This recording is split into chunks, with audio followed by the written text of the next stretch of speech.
నమస్కారం, welcome to our channel. ఉమ్మడి ఆంధ్రప్రదేశ్కి డిప్యూటీ సీఎంగా పనిచేసి ఆ తర్వాత తెలంగాణ కోసం కేసీఆర్ గారితో అడుగులు వేస్తూ తెలంగాణ రాష్ట్రానికి ఆవిర్భావానికి ఎంతో సహకారం అందించిన తర్వాత కేసీఆర్ గారు హోమ్ మినిస్టర్ పదవి కూడా ఇవ్వడం జరిగింది. మరి ఆయన ఎవరో కాదు, మొహమ్మద్ అలీ గారు. మరి దాదాపుగా 4 దశాబ్దాల తర్వాత ఒక ముస్లిం మైనారిటీకి హోమ్ మినిస్టర్ పదవి దక్కడం అనేది అప్పుడు చాలా చర్చనీయంగా మారింది. మరి అన్ని రోజుల తర్వాత ఇప్పుడు తెలంగాణలో ఒక్క మైనారిటీకి కూడా ఎటువంటి పదవి కూడా దక్కలేదు అనే చర్చ కూడా నడుస్తూనే ఉంది. మరి ఈ అంశాలన్నీ కూడా మాట్లాడదాం. మనతో పాటు ప్రెసెంట్ ఉన్నారు ex home minister Mohammed Ali గారు. నమస్కారం సార్. नमस्ते। कैसे सर? हाँ ठीक है, आपकी दुआ है। सर मैं अभी बोली ना, आफ्टर 40 इयर्स एक माइनॉरिटी को इतना बड़ा होम मिनिस्टर दे दिया, फिर कैसा लगा केसीआर साहब का? आपका कैसा लगा? सब केसीआर साहब बहुत सेकुलर लीडर है। वो उनका जो ओनली फॉर जो पार्टी फॉर्म की गई तो एक ही एजेंडा था, हमारा तेलंगाना हमें चाहिए। तेलंगाना मिलने के बाद वो तेलंगाना में गंगा जमुना तहजीब लाना चाहते थे और ला चुके हैं उसके अंदर। क्योंकि 1947 से 2014 तक क्रिमिनल राइट्स चलते रहे। 14 के बाद टोटल बंद हो गए। उसकी रीज़न केसीआर साहब है। वो बहुत अच्छे सेकुलर लीडर है और वो चाहते हैं कि सारे कम्युनिटी को सेटिस्फाई करे और सारे कम्युनिटी के साथ इंसाफ करे। मैं समझता हूँ हिंदुस्तान में बहुत से लीडर रहते हैं मगर केसीआर साहब बड़े महान लीडर हैं सच में। फिर आप యూనియన్ ఏపీ ఉమ్మడి ఆంధ్రప్రదేశ్ కూడా డిప్యూటీ సీఎంగా పనిచేశారు. సో ఆ టైంలో తెలుగుదేశం పార్టీలో ఉన్నట్టున్నారు, ఎలా అనిపించింది?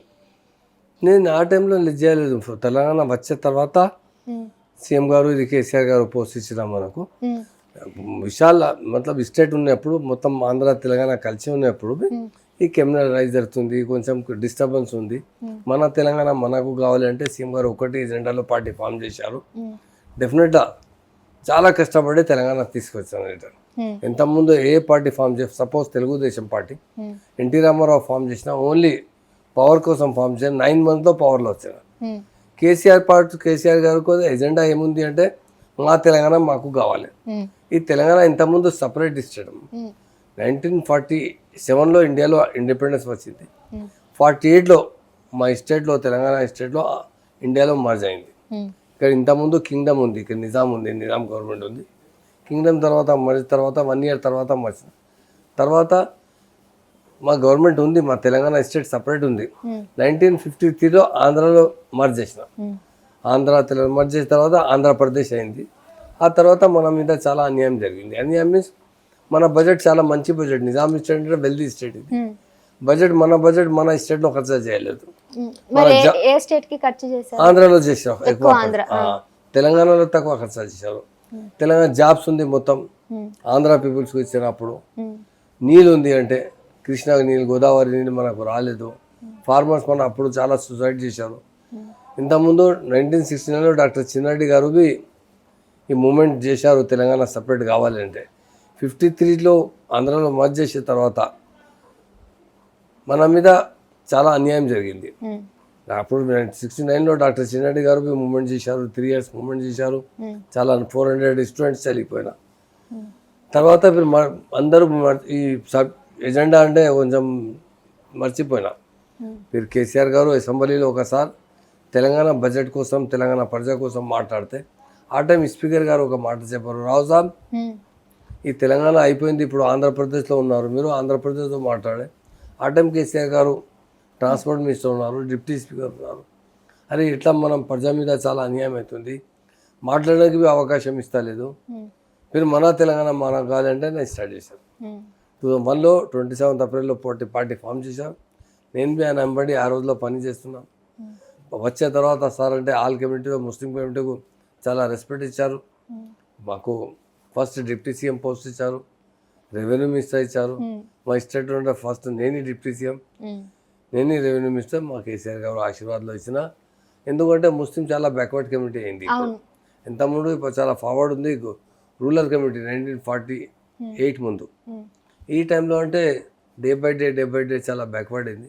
ఆయనకు మంచి పవర్లో అవకాశం ఇస్తే అంటే హ్యాపీ అవుతున్నారు అంటే సీఎం గారు ఇచ్చారు. చాలా మంచి ఆ టైంలో మా పీరియడ్లో మంచి రెవెన్యూ మినిస్ట్రీ మంచి నడిచింది. తర్వాత ఇది హోమ్ ఇచ్చిన సార్, హోమ్ బి చాలా బాగా ఉంది. ఇప్పుడు యాడ్ చేస్తున్నారు అందరూ.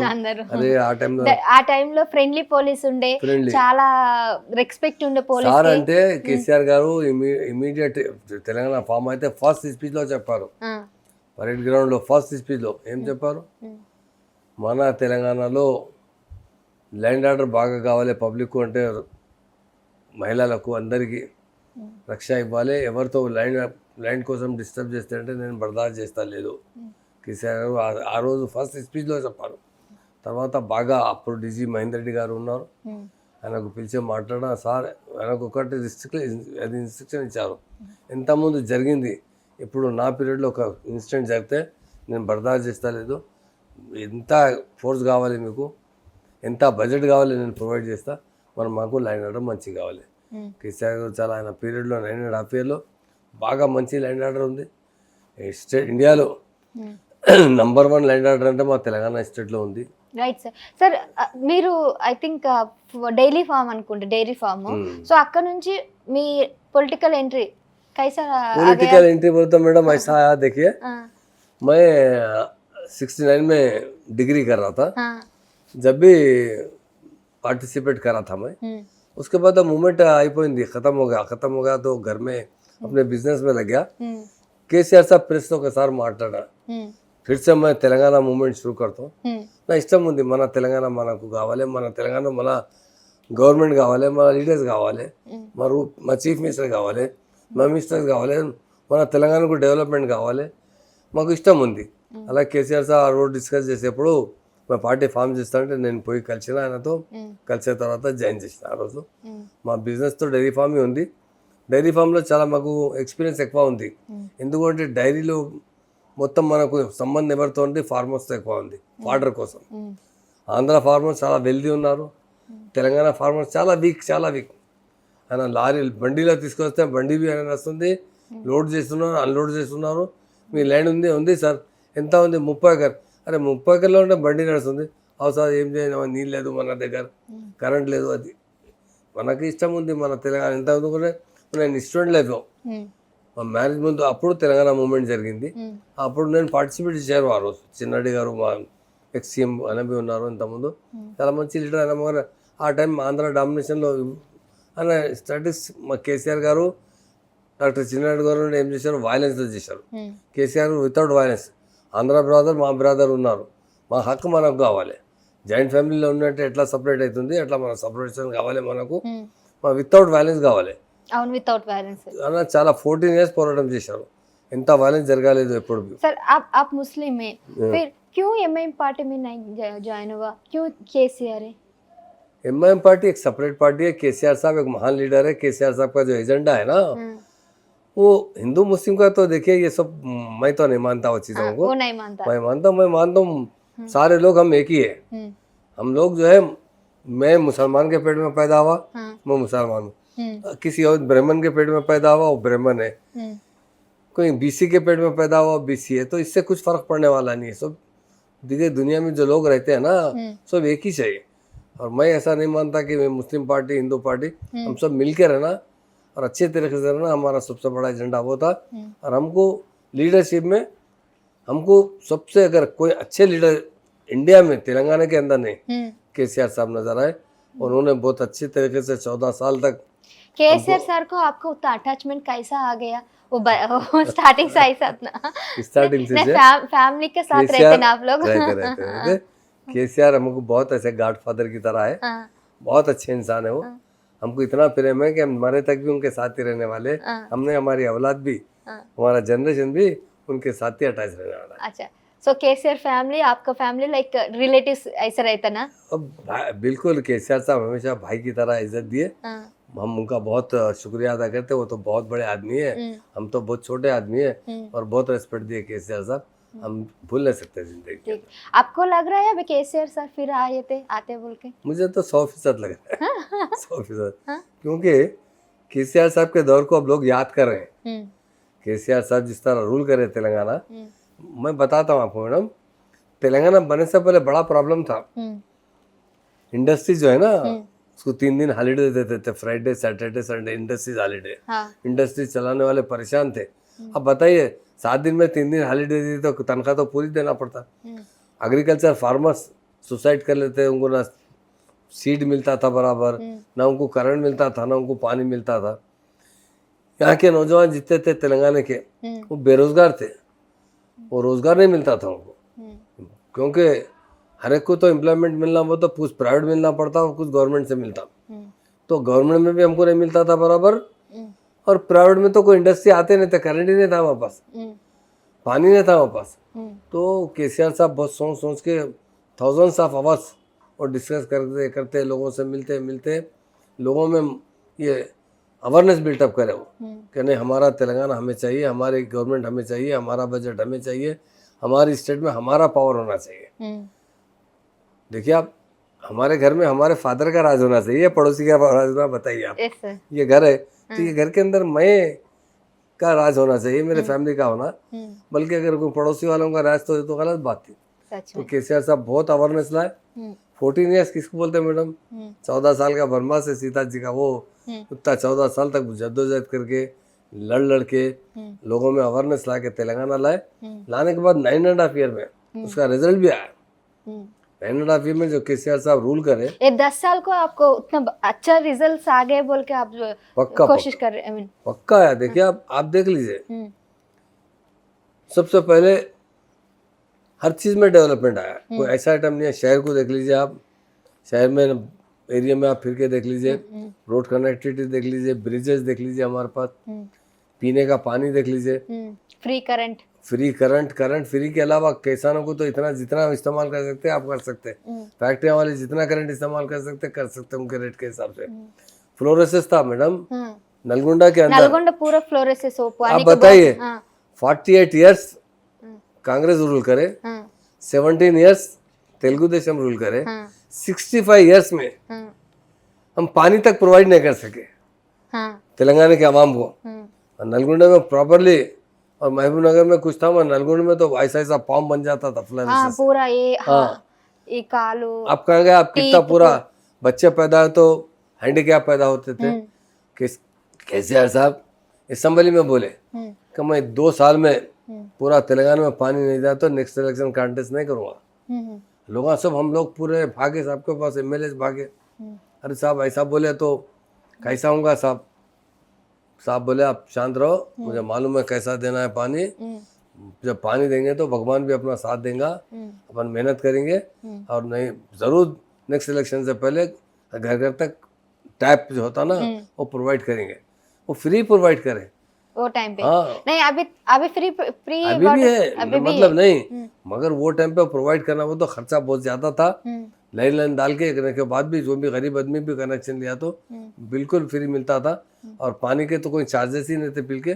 और वैसा देने वाला लीडर केसीआर साहब, कोई पानी पहुंचा ही नहीं सके। कोई भी गोदावरी से पानी लाके मिशन भगीरथ के जरिए घर घर तक पानी पहुंचाने वाला लीडर है तो हमारे स्टेट में या इस कंट्री के अंदर तो वो केसीआर साहब। सच में। फिर అవి ఇప్పుడు ప్రస్తుతం మాట్లాడదాం. తెలంగాణలో కాంగ్రెస్ వచ్చింది.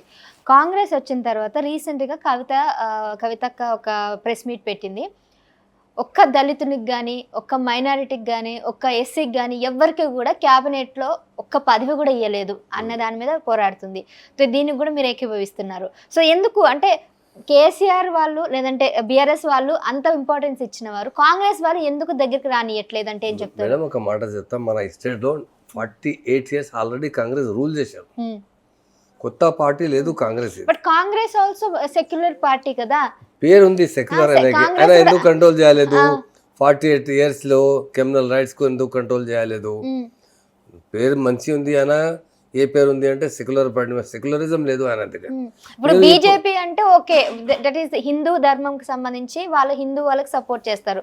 బట్ కాంగ్రెస్ ఓవరాల్ గా ఇండియా మొత్తం కూడా సెక్యులర్ పార్టీ, ముస్లిమ్స్ కి చాలా ఇంపార్టెన్స్ కూడా ఇస్తుంటారు. మీ దగ్గర ఉంది నా ఇప్పుడు రిజల్ట్ ఉంది నమ్మ. ఇప్పుడు ఎలక్షన్స్ గెలిచిన తర్వాత 1 ఇయర్ కంప్లీట్ అయింది, 3 మంత్స్ 15 మంత్స్ కంప్లీట్ అయింది. ఒక మినిస్టర్ కు అవకాశం లేదు. చిన్న కేసీఆర్ గారు తో రెవెన్యూ మినిస్టర్ ఇచ్చారు, డిప్యూటీ సీఎం ఇచ్చారు, హోమ్ మినిస్టర్ ఇచ్చారు. ఈయన ఒక మినిస్టర్కు एक मिनिस्ट्री ఇవ్వలేదు ముస్లింకి, మైనారిటీ బి మినిస్ట్రీ ఇవ్వలేదు. అవును. ఇది మీకు సెక్యులరిజం ఇది ఉంది, మీరు చూడాలి. మీ మీ మీ మైనారిటీ వాళ్ళు ఎందుకు దీని గురించి ఫైట్ చేయట్లేదు ఇప్పుడు ప్రెసెంట్? చేస్తున్నారు. ఇప్పుడు ఏమైంది అంటే ప్రామిసెస్ బోత్ చేశారు, wrong promises, too much promises, falls promises చేశారు. ఎలక్షన్ ముందు ఎట్లా అయిందో, ఎలక్షన్ ఎజెండాలో, ఎలక్షన్ ఓటేసే ముందు ఆయన పార్టీ ఏ ఎజెండా ఉంది, ఎజెండా బేస్లో ఓటేస్తాం. అప్పుడు చాలా ప్రామిసెస్ చేశారు రేవంత్ రెడ్డి గారు. చాలా మైనార్టీకు కొంచెం బడ్జెట్ అంటే 4,000 ఇస్తా, 1,000 rupees only for subsidy loan కోసం ఇస్తా, ఇది మహిళలకు 2,500 రూపీస్ ఇస్తా, 200 యూనిట్ కరెంట్ ఫ్రీ ఇస్తా, చాలా ఆయన ప్రామిసెస్ చేశారు. బస్ ఫ్రీ ఇస్తా. ఇది ప్రామిస్ కోసం మా తెలంగాణ మంచి అంటే ఉమెన్స్ ప్రాపర్లీ మెన్స్ అంటే ఓటేసిన కాంగ్రెస్కు బి. మరి ఇప్పుడు ఏం రిజల్ట్ లేదు, అందరూ నారాజ్ ఉన్నారు. ఇప్పుడు మేము ఎక్కడ పోయి మాట్లాడితే అంటే తక్కువ పోయి వద్దు కాంగ్రెస్ వద్దు, మాకు కేసీఆర్ కావాలంటే చెప్తున్నారు. ఓకే, ప్రెసెంట్ ఎమ్మెల్యేలంతా కూడా పార్టీ ఫిరాయింపుల మీద చర్చ నడుస్తుంది. అయితే రహస్యంగా 10 మంది ఎమ్మెల్యేలంతా కూడా మీటింగ్ అయ్యారు. సో మరి దీని గురించి అంటే మీకేమైనా సమాచారం ఉందా? అందులోకి అంటే బీఆర్ఎస్ నుంచి కాంగ్రెస్కి వెళ్ళిన వాళ్ళంతా తిరిగి బీఆర్ఎస్లోకి వస్తున్నారని సమాచారం, మీకేమైనా ఐడియా ఉందా? సమాచారం ఉంది అంటే ఎంతమంది ఎక్కడ పోయినా నేను కలిసిన 2-3 మంచి దావత్తో ఇక్కడ अरे कैसे भाई आप परेशान है साहब, वहाँ क्या है सब चले गए. अरे गए हो गई साहब, गलती हो गई, अब क्या करते, गए चले गए. फिर आता बोल रहे अब उनका तो नाराज तो है पूरा. हाँ. और आ भी सकते हैं, ऐसी बात नहीं है, कोई ऐसी बात नहीं. टाइम ऐसा है, पार्टी से ऐसी चीज है, एक सेकंड के बाद क्या डिसीजन होता है, 1 मिनट के बाद क्या डिसीजन होता वो बोल नहीं सकते. मगर कुछ तो नहीं है, कोई कुछ नहीं. यहाँ साहब के पास बहुत इज्जत थी, कैसे थे हमारे पास. आप किसको को मिला? अब नाम की जरूरत नहीं है, दावतों में मिलते रहता ना, कहीं भी गए तो ए मैम साहब नमस्ते नमस्ते, कैसे नमस्ते अंटे. अरे कैसे है भाई, क्या है, क्या होगा साहब, परेशान है, चले गए बोल के बोले. हमारे एमएलसी से भी मिले हम परसों. अरे कैसे है साहब, आए साहब अब क्या बोलेंगे, खुश नहीं है बोल दिया साहब. कोई भी अंत हैप्पी ले दू मना దగ్గర పోయినా ఆయన దగ్గర ఉన్న మంచి भी हैप्पी ले दू. कांग्रेस में जो एमएलए है वो भी हैप्पी नहीं है, बजट नहीं है डेवलपमेंट के लिए, कुछ भी नहीं है उनके पास, कोई भी काम नहीं है, कोई हो रहा नहीं काम. जो एमएलए कांग्रेस में जीते उनके इलेक्शन के अंदर वो भी उतने हैप्पी नहीं है जितना हमारे गए वाले तो टोटली लॉस. हमारा एक मुस्लिम भी 1-2 जने गए, नहीं गए ज्यादा, कोई नहीं गए, 1-8 जने गए, वो भी हैप्पी नहीं है कुछ भी. बस अब चले गए बाद कैसा रहता है ये, अब एक बात चले गए वो तो ये 10 मेंबर्स को రేవంత్ రెడ్డి మిల్ రే బోలే ఆజ్ ఈ 10 మంది ఎమ్మెల్యేలని రేవంత్ రెడ్డి భేటీ అవుతున్నారని అంటున్నారు. అంటే వెళ్ళనీయకుండా ఆపుతున్నారు అని అంటే భయపడుతున్నట్ట కాంగ్రెస్? डेफिनेटली अब उन्हें को भय में चुन दिए, अरे आए तो चले तो कैसा बोल के फिर उनको फिर से मनाने के चक्कर में. और मगर वो दिल से कांग्रेस में नहीं है, दिल से हमारी तरफ है. थोड़े लोग जल्दबाजी में चले गए, मगर वो अफसोस के अंदर ही कि हम जाने के बाद हम सोचे कुछ और था, होगा कुछ और बोल के ऐसा. ఈటెల రాజేందర్కి కేసీఆర్ ఫోన్ చేశారని సమాచారం, నిజమేనా? మాకు ఇన్ఫర్మేషన్ లేదు. మీకు తెలీదా? ఈటెల రాజేందర్ బయటికి రావడానికి బీఆర్ఎస్ నుంచి కేసీఆర్ గారి హస్తం ఉంది, ఆయననే బయటికి పంపించారని అప్పట్లో వార్తలు వచ్చినాయి. మరి అలాంటిది మళ్ళీ కేసీఆర్ ఈటెల రాజేందర్కి ఫోన్ చేశారంటే ఇందులో ఏదైనా రహస్యం ఉందా, లేకపోతే ఇంకేమైనా ప్లానింగ్స్ చేస్తున్నారా? మాకు ఇన్ఫర్మేషన్ లేదు, కేసీఆర్ గారు ఫోన్ చేసినట్టు ఇన్ఫర్మేషన్ లేదు. మీ దగ్గర లేదా? पण మీకు తెలుసు అసలు ఆ టైంలో ఎందుకు బయటికి పంపించారు ఆయన? పోయినా కొంచెం పాలిటిక్స్లో ఉన్నప్పుడు సమ్ టైమ్ క్లాషెస్ వస్తుంది. ఆ క్లాషెస్లో అంటే పోయినా ఆయన అప్పుడు ఆయన బి ఎక్కడ బి సాటిస్ఫై అంతా లేదు, క్యూంకి ఆయన చాలా సెక్యులర్ మంచి. ఇప్పుడు బీజేపీ పార్టీ అంతా సెక్యులర్ లేదు, సెక్యులర్ లేదు, కొంచెం మంచి పోయినా బీజేపీలో అవుతుంది. పార్టీలో ఇక్కడ కొంచెం నారాజుగా వచ్చే తర్వాత పోతాం. మగర్ బీఆర్ఎస్ కేసీఆర్ సాబ్ చాలా సెక్యులర్ లీడర్.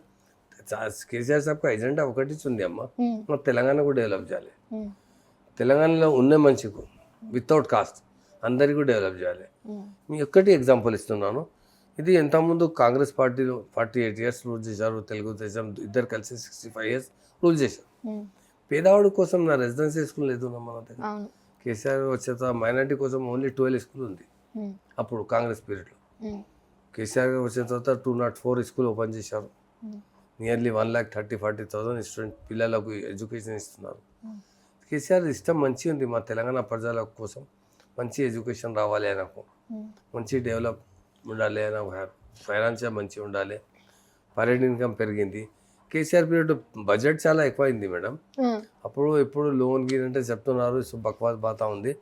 డెవలప్మెంట్ ఎంత వచ్చింది, మా బడ్జెట్ ఫస్ట్ బడ్జెట్ ఎంత ఉంది, లాస్ట్ బడ్జెట్ మే 4 times డిఫరెన్స్ ఉంది. కానీ ఇండియా వైజ్ చూసుకున్నట్లయితే బీఆర్ఎస్ పార్టీలో ఎక్కువ అంటే పార్టీ పరంగా వాళ్ళకున్న ఇన్కమ్ అంటే ఎక్కువ ఐటీ నుంచి అన్ని తీసుకురావడం వల్ల, కమిషన్ ఎక్కువ తీసుకోవడం వల్ల బీఆర్ఎస్ లో ఎక్కువ నిధులు ఉన్నాయి, వాళ్ళ దగ్గర ఎక్కువ రిచ్ పార్టీ ఏదైనా ఉంటే బీఆర్ఎస్ అని అంటారు. ఇది దగ్గర మా దగ్గర ఏమైతుంది అమ్మా, అపోజిషన్ వచ్చిన తర్వాత ఇది మాట్లాడతా.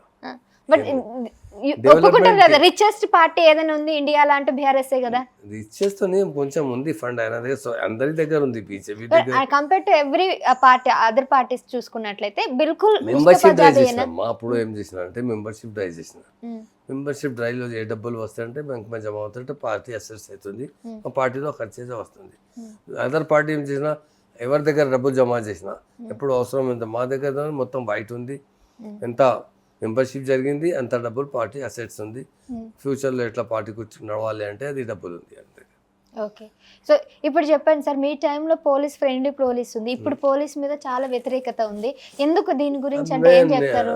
నేను ఖుద్ రూల్ చేశారు పోలీస్ అంటే ఇప్పుడు మీరు ఆ టైంలో ఏం చేస్తారు, ఇప్పుడు వీళ్ళు ఏం చేయట్లేదు. ఎట్లా ఉంది అమ్మా, ఎవ్రీ వీక్ రివ్యూ మీటింగ్ జరుగుతుంది. ఎవ్రీ వీక్ ఎవ్రీ ఒక్క సిటీలో ఉంటే ఎంత ఇన్సిడెంట్ అయితే, ఒక మర్డర్ జరిగితే, ఒకటి పెద్ద యాక్సిడెంట్ అయితే ఇమీడియట్ నేను డీజీ, మా కమిషనర్స్, మా ట్రాఫిక్ కమిషనర్ పిలిచి మాట్లాడతా. ఎవ్రీ టైం ఎవ్రీ వీక్లో कंटिन्यू मीटिंग नస్తుంది. कैसा प्रोग्रेस कैसा है भाई, ये कैसा मर्डर होगा तो या खुद में होगा, फैमिली मर्डर होगा या क्या करे, कैसा होगा और कौन से लोग किधर क्राइम के अंदर जा रहे हैं. चेन स्नैचिंग का इतना था मैडम वो टाइम पे, सीसीटीवी बहुत था. मैं सीसीटीवी कैमरे लगा के पूरा, वो कहाँ से आते थे मालूम, अदर स्टेट से आते थे, नॉर्थ की तरफ से आते थे लोग, हाँ फ्लाइट से आते थे, शाम तक क्राइम करते थे, सुबह की फ्लाइट से भाग जाते थे. जब इतने कैमरे लगा के उनको कंट्रोल करे, उसके बाद वो उनको वहां से तक पकड़ कर लाए. बिहार से ज्यादा लोग आए थे, बहुत लोग लाए, तो काफी लोगों को पकड़ के लाए. उसके बाद वो कंट्रोल में हुआ. तो पुलिस हमारी बहुत अलर्ट थी, और ख़ास बात ये थी मैडम फ्रेंडली पुलिस थी. अब पहले कैसा था मुझे मालूम है, मैं भी 14 साल साहब के साथ काम करा, कई पुलिस स्टेशन में मुझे ले आके बंद करे मूवमेंट के टाइम पे.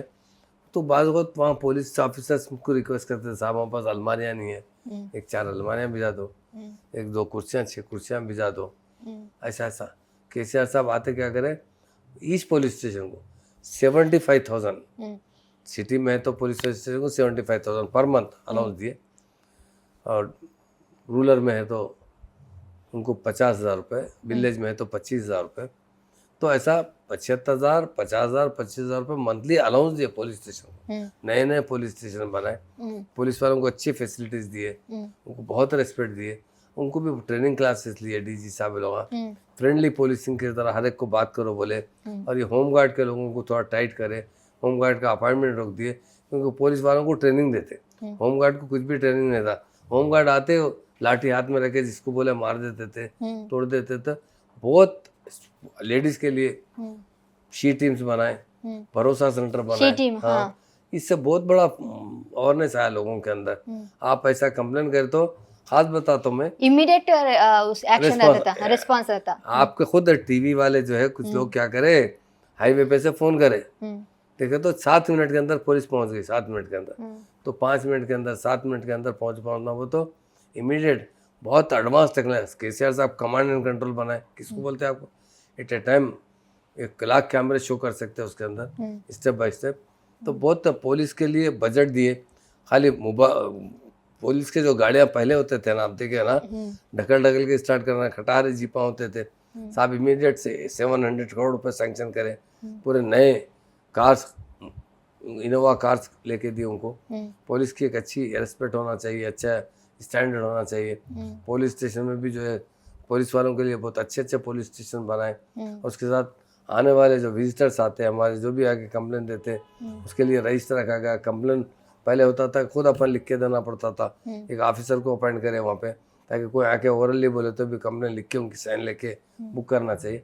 बहुत से सिस्टम्स में चेंजेस लाके लैंड ऑर्डर को अच्छा करने की कोशिश లా అండ్ ఆర్డర్ కు అవి అవి హోమ్ రేవంత్ రెడ్డి ఉంచుకున్నారు, ఆయనే మొత్తం హోమ్ ఆయనే, విద్య ఆయనే, మొత్తం 6 శాఖలు కూడా ఆయనే ఉంచుకున్నారు. ఎందుకు శాఖలు విస్తరించట్లేదు? అలాగే ఆల్ డిపార్ట్మెంట్ నష్టమవుతున్నారు. ఒక చీఫ్ మినిస్టర్ అంటే busy portfolio, political busy portfolio, every time control చేయాలి మొత్తం. మ్యాక్సిమం పోర్ట్ఫోలియో ఆయన దగ్గర ఉందంటే డెవలప్ అవుతలేదు అమ్మ, చాలా ఇంత నష్టం అవుతుంది. రేవంత్ రెడ్డి గారి దగ్గర 6 డిపార్ట్మెంట్ ఉంది, 6 డిపార్ట్మెంట్స్ ఉంది ఆయన దగ్గర. ఒక్కరే హ్యాండిల్ చేయడం కష్టం కదా, కష్టం అవుతుంది. ఒకటి హ్యాండిల్ చేసినా కష్టం అవుతుంది. ఈ 6 డిపార్ట్మెంట్ కంట్రోల్ చేయాలి. మొత్తం చీఫ్ మినిస్టర్ అంటే రెస్పాన్సిబుల్ పర్సన్ ఉంది, ఆయన మంచి నడచలేదు. ఇప్పుడు గవర్నమెంట్ అంటే కొంచెం పబ్లిక్ దగ్గర ఇమేజ్ తక్కువ అయింది ఇప్పుడు 1 year 4 months 3 months. అవును, ఈవెన్ మన రియల్ ఎస్టేట్ కూడా ఆయన రియలేటర్ అని అంటారు, రియల్ ఎస్టేట్ కూడా ఆయన రావడంలో తగ్గిందని అంటారా? డౌన్ అయిందా? బికాస్ ఆఫ్ రెవెన్యూ ఇన్కమ్ చూపిస్తే ఐడియా వస్తుంది. మీరు స్టాంప్ అండ్ రిజిస్ట్రేషన్ డిపార్ట్మెంట్ ఉంది, ఆయన బిజినెస్ ఎంత చేస్తున్నారు అంటే అప్పుడుకి ఇప్పుడు 60-70% తగ్గింది, చాలా తగ్గిపోయింది. రియల్ ఎస్టేట్ రేట్ బి తగ్గింది. హైదరాబాద్ సర్కులేషన్, మనీ సర్కులేషన్ బి తగ్గింది. నేను ఒక మాట, చిన్న మనిషిలో పెద్ద మనిషి అందరూ పరిచయం ఉన్నారు. వాల్బేరియన్, నేను ఒక్కరోజు 1 week బిఫోర్ నేను వాల్బేరియన్ దగ్గర పోయినా. कैसा चल रहा आपका दुकान, केसीआर साहब आपको करंट फ्री दिए ना टोटल? आओ साहब, बहुत भगवान के ऐसे आदमी है, उन्होंने पूरा फ्री दिया. नहीं चल रहा साहब. जो आदमी, मैं बोला अरे तुमको क्या है जी, बाल काटने में भी कुछ खाने में क्या मसला आता వస్తుంది సార్. ఇంతకుముందు మంత్లీ కటింగ్ చేస్తున్నారు, ఇప్పుడు 2 months 3 months ఒకసారి కటింగ్ రెగ్యులర్ అట్లనే షేవింగ్ చేస్తున్నారు. ఇప్పుడు 3 days 2 days వస్తున్నారు. మాకు 30% ఇన్కమ్ తక్కువైంది సార్. गोल्ड शॉप लो पोवाले, कैसा चल रहा है जी गोल्ड की दुकान? अरे कहाँ साहब, दिवाली में इतना बिकता था, नहीं बिक रहा, पैसा नहीं है लोगों के पास. अब थोड़ा लोग बेचने वाले ज्यादा हो गए, खरीदने वाले कम हो गए. सेल करने वाले ज्यादा हो गए. जो ओल्ड गोल्ड పర్చేసింగ్ కెపాసిటీ తక్కువ అయింది, लोगों పర్చేసింగ్ కెపాసిటీ డౌన్ అయింది మేడం. एवरी सेक्टर लो. कपड़े की दुकान में जाकर बोलो नहीं है साहब, सेल बराबर नहीं है. पहले वो केसीआर साहब गए, सेल बढ़ गया. अरे केसीआर साहब से कपड़े का क्या था? कपड़ा तो मैं पहनता हूँ, आप पहनते, हर आदमी पहनता, पहले पहनता कि अब नहीं पहनता. नहीं साहब, पहले जरा ज्यादा कपड़े खरीदते थे. जो आदमी 4 जोड़े खरीदता था, 2 जोड़े 1 जोड़ा खरीद ले रहा था, जरा सेल वसन ले रहा पहले. तो पैसे का सर्कुलेशन ये रियल एस्टेट की वजह से गिर गया. सच में रियल एस्टेट का बिजनेस डाउन होगा तो उसमें लोगों के पास मनी ऐसे స్ట్రక్ हो गया, बाहर नहीं आ रहा. సార్, ఇప్పుడు సర్పంచ్ ఎన్నికలు ఎందుకు లేట్ అవుతున్నాయి అంటారు? అసలు ఏమ్మా సర్పంచ్ ఎన్నికలు వస్తుంది ఇప్పుడు చేస్తా అంటే చెప్తున్నారు. ఆయనకు ఛాన్స్ తక్కువ ఉంది. ఎలక్షన్ చేస్తే అంటే రిజల్ట్కి ప్రాబ్లం ఉంది అంటే డిలే చేస్తున్నారు. తొందరగా చేయాలంటే నేను బి డిమాండ్ చేస్తున్నాను. సర్పంచ్, ఎంపీటీ, జెడ్పీటీసీ అంటే ఎలక్షన్, లోకల్ ఎలక్షన్ మొత్తం టైం పెడితే బెటర్. అంతే అంటారు. ఇప్పుడు జిహెచ్ఎంసీ ఎన్నికల్లో ఏమైనా హోప్స్ ఉన్నాయంటే బీఆర్ఎస్కి? 100% డెఫినెట్గా ఈ టైంలో అంటే డెఫినెట్ మన మేయర్ వస్తుంది, డిప్యూటీ మనది బీఆర్ఎస్ పార్టీలో వస్తుంది. మొత్తం పబ్లిక్ అంటే యాద్ చేస్తున్నారు. మీరు బయట పోయి తర్వాత ఎవరితో రోడ్లో పోయి మంచితో ఇంటర్వ్యూ తీసుకోకపోతే మీకు ఐడియా వస్తుంది. అరే కైసాతా పోయి. కానీ అధికారంలో కాంగ్రెస్ ఉంది కాబట్టి వాళ్ళకే ఎక్కువ మక్కువ చూపిస్తారా అంటారు. ఎందుకంటే బీఆర్ఎస్ ఎంపీ ఎలక్షన్లో కూడా ఇదే మాట అంది, కానీ ఒక్క ఎంపీ సీటు కూడా రాలేదు కదా. సో ఇప్పుడు జిహెచ్ఎంసీలో ఎట్లా హోప్స్ వస్తుందని? ఎమ్మెల్యే ఎలక్షన్ గెలిచినానమ్మా. మాకు సిటీలో అంటే 1 side ఎక్ సైడ్ 7 ఎమ్మెల్యే ఎంఐఎంకి ఉంది. తర్వాత మొత్తం మన ఎమ్మెల్యే ఉంది, కాంగ్రెస్ ఎమ్మెల్యే లేదు ఇక్కడ. మన టీం మ్యాక్సిమం ఎమ్మెల్యే మనది ఉంది. డెఫినెట్ అది ఎలక్షన్ ఏమైంది అమ్మా, ఎంపీ ఎలక్షన్ అలాగే మనకు డిఫీట్ వచ్చింది. ఆ టైంలో అంటే మొత్తం యూపీలో ఒక వాయిస్ వచ్చింది. యూపీలో యోగి గారు కొంచెం చాలా టైట్ మంచి అందరూ ఉన్నారు. పెద్ద ఉల్మా గిల్మా అంటే అరే బీజేపీకి హడాతో కాంగ్రెస్కు జీతావు ఒక మూమెంట్ వచ్చింది. తో ముస్లిం హిందూ ఓట్ డివైడ్ అయింది. ముస్లిం కాంగ్రెస్కు పోయింది, హిందూ ఓట్ బీజేపీకి పోయింది. అలాగే 2 పార్ట్స్లో డివైడ్ అయింది. అలాగే మనకు డిఫైడ్ వచ్చింది. మరి పబ్లిక్ ఇప్పుడు యాద్ చేస్తున్నారు. డెఫినెట్ నెక్స్ట్ ఎలక్షన్ వస్తే, లోకల్ పార్టీ వస్తే, ఎమ్మెల్యే ఎలక్షన్ వస్తే అంటే 100% మనకు గెలిచడానికి అవకాశం. Right sir, thank you so much, చాలా విషయాలు తెలియజేశారు. సో మొహమ్మద్ సార్ చెప్పినట్టుగా గతంలో హోమ్ కానీ రెవెన్యూ కానీ అన్ని డిపార్ట్మెంట్లు కానీ చకచక పనులు చేయడం ఇమీడియట్గా యాక్షన్ తీసుకోవడం జరిగింది. కానీ ప్రజెంట్ ఉన్నటువంటి కాంగ్రెస్ ప్రభుత్వం అన్నిట్లో నిర్లక్ష్యంగా వ్యవహరిస్తున్నారు, ఏ పని కూడా సక్రమంగా నిర్వర్తించట్లేదు. సో దానికి ఖచ్చితంగా ప్రజల నుంచి వ్యతిరేకత వస్తుంది కాబట్టే ఇప్పుడున్నటువంటి ప్రభుత్వం మీద ఇంత నెగిటివ్ అనేది వస్తుందని అంటున్నారు. మరి చక్కగా ఎవరి పనులు వాళ్ళు చేసుకున్నట్లయితే ఇటువంటి వ్యతిరేకతతో ఉండదు, నిర్ణయాలు కూడా తప్పు నిర్ణయాలను కూడా చెప్తున్నారు. సో డెఫినెట్గా బీఆర్ఎస్ మళ్ళీ రాబోతుంది. జిహెచ్ఎంసీ ఎన్నికల్లో అయినా కానీ లేదంటే రాబోయే ఏ ఎన్నికల సర్పంచ్ కానీ జిహెచ్ఎంసీ కానీ మెయిన్ ఎలక్షన్స్ ఏవైతే ఉన్నాయో వాటికి కూడా సంబంధించి వీళ్ళంతా కూడా పుంజుకొని మళ్ళీ బీఆర్ఎస్ ఫామ్లోకి వస్తుందని చెప్పడం జరుగుతుంది. సో మరో అంశంతో మళ్ళీ కలుద్దాం, చూస్తూనే ఉండండి మా channel. Thank you so much.